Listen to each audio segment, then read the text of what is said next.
تو ظاہر ہے کہ جب نیکی مشکل ہو جائے، برائی آسان ہو جائے، تو پھر اس کا مطلب ہے کہ دل میں غربت ہے، دل غریب ہے، دل میں رچنس نہیں ہے، کنٹینٹمنٹ نہیں ہے۔ تو اگر آپ چاہتے ہیں آپ کا دل بڑا ہو، آپ کے دل میں رچنس ہو، تو فارغ کریں اپنے آپ کو، ٹائم نکالیں اللہ تعالیٰ کے لیے، اور پھر دیکھیں آپ کے مسئلے کیسے حل ہوتے ہیں۔ کئی لوگ سے میں نے سنا ہے، ایک بھائی بہت مشکل سے گزرے تھے، 2 سال پہلے کا واقعہ ہے، اور 6-7 مہینے ہو گئے ان کا وہ مسئلہ حل نہیں ہو رہا، کوئی فیملی پرابلم تھی۔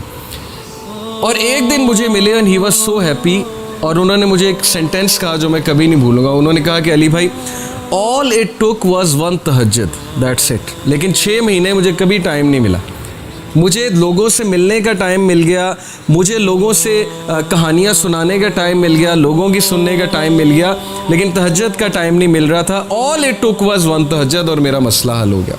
تو امام شافعی رحمہ اللہ نے کہا کہ میکنگ دعا ایٹ دا ٹائم آف تہجد is like an arrow which does not miss its target. تو باقی یہ کہ اللہ دعا آپ کریں اور نہ ملے یہ ایک الگ بات ہے، ظاہر ہے اللہ تعالیٰ وہی دیں گے جو بہتر ہے، لیکن یہ سینٹینس یاد رکھنے والا ہے کہ all it took was one تہجد۔ تو اپنے آپ کو فارغ کریں، ٹائم نکالیں اللہ تعالیٰ کے لیے، یہ آپ کے ہی لیے بہتر ہے۔ اور پھر یہ حدیث انس بن مالک reported the messenger of Allah صلی اللہ علیہ وسلم said، Allah Almighty said، حدیث قدسی ہے، O son of Adam, if you call upon me and place your hope in me, I will forgive you without hesitation۔ اگر تم ہوپ میرے سے لگاؤ گے، امید میرے سے لگاؤ گے، تو میں تمہیں معاف کروں گا، without any hesitation میں تمہیں معاف کروں گا۔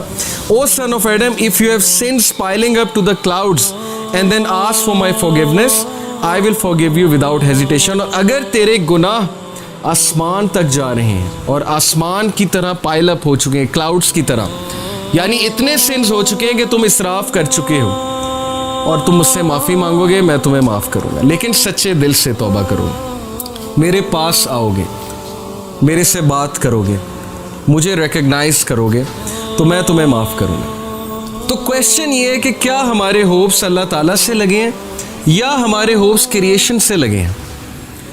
میں یوتھ سے بات کر رہا ہوں، میں حیران ہوں کہ ہم ایک انسان کے لیے راتیں جاگ لیتے ہیں، ہم اس کے لیے اپنی ڈیسیجنز چینج کر لیتے ہیں، کیریئر کے جو ہماری لائن ہے اس کو چینج کر دیتے ہیں ایک انسان کو پانے کے لیے، ایک انسان کے پیچھے دوڑتے ہیں، اور بعد میں ہمیں کوئی خاص فائدہ بھی نہیں ملتا، بعد میں ہمیں جو ہے وہ ریگریٹ ہوتا ہے کہ میں نے اتنا کچھ کیا اور آگے سے رزلٹ جو ہے وہ کچھ بھی نہیں ہے۔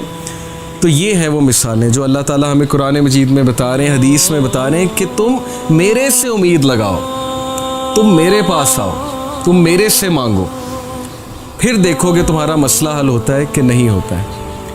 اور امید لگانے کے حوالے سے ابن تیمیہ رحمہ اللہ لکھتے ہیں، ان کی ایک کتاب ہے kalamullah.com پہ آپ جائیں تو وہاں پر ایک کتاب ہے ابن تیمیہ کی، I think relief from distress, yes exactly یہ نام ہے، ریلیف فرام ڈسٹریس سے ریلیف کیسے ملنا ہے، اوکے یہ کتاب ہے۔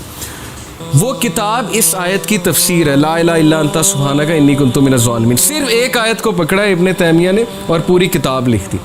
اس میں وہ ایک بات لکھتے ہیں کہ اسلاف جان بوجھ کر یہ دعا کرتے تھے، یہ بھی ایک دعا تھی ان کی کہ ہماری دعائیں ڈیلے ہوں، ہماری دعاؤں کی قبولیت ڈیلے ہو۔ اب یہ ہمارے لیے، ہم جیسے لوگوں کے لیے جو دنیا میں بہت ڈوبے ہیں، بڑی عجیب بات ہے، ہم تو چاہتے ہیں یوں دعا قبول ہو، میں اللہ سے مانگوں اور چیز میرے سامنے ہو، چاہے وہ میرے لیے بہتر ہے یا نہیں ہے۔ اسلاف کہتے تھے کہ ہم جان بوجھ کے وش کرتے تھے کہ دعائیں ڈیلے ہوں، کیوں؟ کیونکہ جب بندہ دعا کر رہا ہوتا ہے اس کا تعلق ہی اللہ سے اور ہوتا ہے، تو وہ اس تعلق کو انجوائے کرتے تھے کہ ہم تکلیف میں ہیں، ہم کسی ڈسٹریس میں ہیں، بس ہم دعائیں کیے جائیں، تو یہ تعلق انہیں بہت لطف دیتا تھا۔ یہ ایک بہت ہائی لیول کی بات ہے۔ بتانا میں آپ کو یہ چاہ رہا ہوں کہ دیکھیں مصیبتیں آتی ہیں، مشکلیں آتی ہیں، انسان پر بہت سے فیزز آتے ہیں، اور اس فیز میں اگر اللہ سے آپ کنیکٹ کر جائیں تو یہ آپ کے لیے خیر ہی خیر ہے، اور اس فیز میں اگر اللہ سے دور ہو جائیں تو پھر یہ شر ہے بہت بڑا۔ ابو ہریرہ رضی اللہ عنہ سے ایک حدیث بیان ہوتی ہے، ان اللہ تعالی یقول یا ابن آدم تفرغ لعبادتی املا صدرک غنیا واسد فقرک واسد فقرک۔ کیا ٹرانسلیشن ہے؟ ابو ہریرہ رضی اللہ عنہ سے رپورٹ ہوا کہ نبی صلی اللہ علیہ وسلم نے کہا کہ اللہ سبحانہ تعالیٰ کہتے ہیں, یہ حدیث قدسی ہے, جو حدیث میں اللہ تعالیٰ کی طرف سے بات ہے نا اسے حدیث قدسی کہتے ہیں. کہا کہ او سن آف ایڈم, اے آدم کے بچے, busy your self with my worship, اپنے آپ کو فارغ کر لے میری عبادت کے لیے. اس کا کیا ہوگا تجھے reward? I will fill your heart with riches and elevate your poverty. میں تیرے دل کو غنی کر دوں گا, میں تجھے کنٹینٹ کر دوں گا, میں تیری ٹینشنز کو دور کر دوں گا, تیرے برڈنز کو ہلکا کر دوں گا, اور میں تیری پاورٹی کو ایلیویٹ کر دوں گا, یعنی ختم کر دوں گا. نماز میں رزق ہے, اس سے یہ ثابت ہوتا ہے نماز رزق کو بڑھاتی ہے. تو دیٹ حدیث از سو ٹچنگ ٹو می. یہ میں نے جب سنی تھی اٹ ٹچڈ می سو مچ کہ ہم کتنا فارغ کرتے ہیں اللہ کے لیے اپنے آپ کو. ہمارے پاس دنیا جہان کی چیزوں کا ٹائم ہے, لوگوں سے ملنے کا ٹائم ہے, ریلیٹیو سے ملنے کا ٹائم ہے. پرائیورٹی کی بات ہے نا.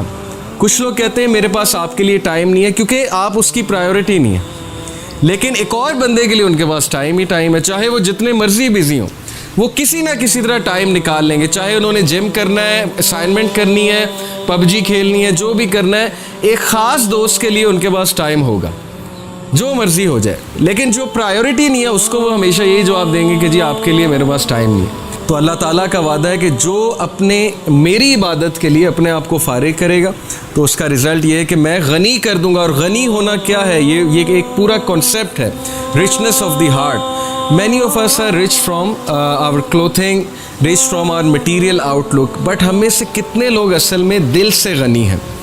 دل کا غنی ہونا کیا مراد ہے؟ Contentment, self fulfilment. بہت سے لوگ کنٹینٹ نہیں ہیں, بے چینی ہے اندر. ہر وقت جو ہے وہ اچانک سے بیٹھے بیٹھے سیڈ ہو جاتے ہیں, اچانک سے بیٹھے بیٹھے ایک ہالونیس چھا جاتی ہے, اچانک سے بیٹھے بیٹھے کھو جاتے ہیں. اوکے, یہ ہے دل کا غریب ہونا. اور دل کی رچنس کیا ہے کہ کم پہ بھی خوش ہو جانا, کنٹینٹ ہو جانا, تقدیر پہ کنٹینٹ ہو جانا, اللہ کے فیصلوں پہ کنٹینٹ ہو جانا, اللہ تعالیٰ کی ڈسٹریبیوشن پہ کنٹینٹ ہو جانا. اور دل کی رچنس سے یہ بھی مراد ہے کہ اپنے دل میں کوئی کجی محسوس نہ کرنا, کوئی ریجیڈیٹی محسوس نہ کرنا اچھے کاموں کے لیے. اب جب اچھے کام ہمارے لیے مشکل بن گئے, نیکی ہمارے لیے پہاڑ جتنی بن گئی, اور برائی ہمارے لیے اتنی آسان بن گئی کہ ہم برائی کرنے کے لیے رات الارم لگا کے بھی اٹھ جائیں گے. آئی نو دس کہ ظاہر ہے کہ جب ایک برا کام کرنا ہوتا ہے تو اس کے لیے کچھ بھی ہو جاتا ہے. جیسے ایک دنیاوی کام کرنا ہو, آپ رات 2 بجے اٹھ کے بھی 4 بجے اٹھ جائیں گے, میں آپ کو گارنٹی دے رہا ہوں. پتہ لگے صبح کانسرٹ ارینج کرانا ہے, اسکول میں 5 بجے پہنچنا ہے, مینجمنٹ ٹیم میں وہ عاطف اسلم آ رہا ہے, اس کا کانسرٹ ہے, رات 2 بجے سو کے 5 بجے اٹھ جائیں گے ہم. پرائیورٹی ہے نا, اور دنیا ہے.